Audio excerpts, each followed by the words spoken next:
सभी को नमस्कार। आज मैं कुछ महत्वपूर्ण तथ्य साझा करूंगा।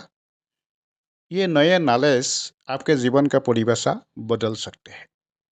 आप में से कुछ लोग पहले से ही इनसे परिचित हो चुके होंगे। मेरा उन्हें बोर करने का कोई इरादा नहीं है। जो लोग इसे पहली बार सुनेंगे, मुझे उम्मीद है कि ये उनके लिए जीवन बदलने वाला अनुभव हो सकता है। इसलिए मैं आपसे अनुरोध करता हूँ, ये वीडियो को अंत तक अवश्य देखें। इसमें कोई डाउट नहीं है कि नॉलेज, स्किल और एटीट्यूड हमारे जीवन में सफलता प्राप्त करने के लिए महत्वपूर्ण तत्व है। ये KSA नॉलेज, स्किल, एटीट्यूड हमारे दिमाग और मन का उपयोग करके प्राप्त किए जाते हैं। मनुष्य और पशु के बीच बुनियादी अंतर यह है कि हम तथ्यों के बारे में सोच सकते हैं, कल्पना कर सकते हैं, उनका विश्लेषण कर सकते हैं और इस तरह से प्राप्त नॉलेज, स्किल और एटीट्यूड हमारे बिहेवियर और एक्शन द्वारा स्थापित होते हैं। अंग्रेजी शब्द परसेप्शन का अर्थ है पहचान, जागरूकता, छवि आदि जो अनुभव या शिक्षा के द्वारा अर्जित की जाती है। ये परसेप्शन हमारे दिमाग में बनाई गई किसी वस्तु की अवधारणा है। परसेप्शन वो जड़ है जिससे हमारे बिहेवियर और एक्शन के पेड़ उगते हैं। इसलिए अगर हम अपने बिहेवियर एक्शन को बदलना चाहते हैं तो हमें अपनी परसेप्शन को बदलने की ज़रूरत है। बिहेवियर और एक्शन को बदलने के लिए हमें अपनी परसेप्शन को बदलना होगा। इसके लिए हमें ये जानना होगा कि हमारे मन में परसेप्शन कैसे विकसित होती है। आइए परसेप्शन को समझने के लिए कुछ उदाहरण ले लेते हैं। कल्पना करें कि आपके घर में कोई आया है। आप कमरे के अंदर है और आप अपनी बेटी से कहते हैं, बेटा देखो तो कौन आया है। एक भिखारी आया है पापा, वो जवाब देती है। भिखारी वर्ड सुनते ही आपके मन में उसके बारे में एक परसेप्शन बन जाएगी।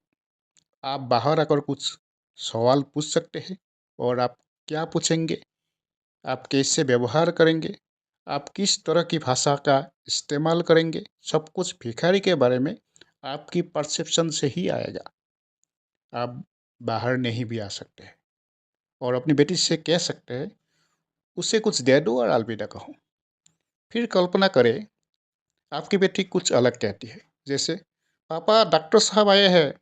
आप दौड़ कर आ सकते हैं, उनका स्वागत कर सकते हैं, आप उनसे पूछ सकते हैं कि वे कैसे हैं, आप उनके साथ VIP की तरह व्यवहार करेंगे। ये दूसरे बिहेवियर और एक्शन आपके अलग परसेप्शन से आई है। भिखारी के बारे में दयालु धारणा रखने वाला कोई व्यक्ति ये भी कह सकते हैं, उसे खाना खिलाओ। परसेप्शन को चश्मा भी कहा जाता है। हम हर पल में चीज़ों का विश्लेषण करने के लिए अलग अलग चश्मे का इस्तेमाल करते हैं। अगर हम इन चश्मों को नहीं बदलते हैं तो हम अपने बिहेवियर और एक्शन को नहीं बदल पाएंगे। अगर हम अपने बिहेवियर और एक्शन को नहीं बदलते हैं तो हम अपने जीवन में चाहने वाला बदलाव को छू भी नहीं पाएंगे, क्योंकि समस्या ये हमारे नॉलेज, स्किल, एटीट्यूड में ही नहीं है, बल्कि हमारी परसेप्शन में ही है। इसलिए परसेप्शन की इन समस्याओं को हल करने के लिए हमें अपने चश्मे को बदलना होगा। परसेप्शन हमारी शिक्षा और अनुभव के माध्यम से बनती है। हालांकि कई बार हम तथ्यों को जाने बिना ही परसेप्शन बना लेते हैं, क्योंकि अनुमान और एजम्पशन सत्य मानने के मार्ग में अवरोध बनकर आती है। हम अनेक बातें मान लेते हैं और एजम्पशन को ही सत्य मानकर एक्शन करना शुरू कर देते हैं। क्या आपको नेवले की कहानी याद है? एक व्यक्ति ने नेवले को पाला था और उसने नेवले को अपने शिशु की रखवाली के लिए रखा था। लेकिन उस व्यक्ति को हमेशा ये आशंका रहती थी कि नेवला उसके बच्चे को नुकसान पहुंचा सकता है। एक दिन वो काम के लिए बाहर गई और नेवला बच्चे की रखवाली कर रहा था। जब वो वापस आई तो उसे रास्ते में नेवला मिला और उसने देखा कि नेवले का चेहरा में खून से सना हुआ था। उसने अजम्पशन बना लिया कि नेवले ने उनके बच्चे को मार डाला होगा। इसलिए उसने नेवले को अपना मटका से पीटना शुरू कर दिया और उसे मार डाली।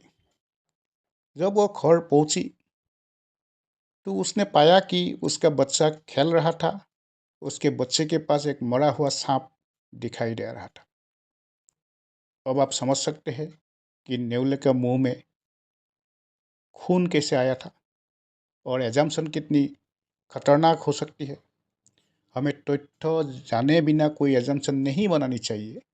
हमें उन विभिन्न पहलुओं की समीक्षा करने की ज़रूरत है जिनके द्वारा हम लोगों या चीज़ों को देखते हैं और बिहेवियर एक्शन करते हैं।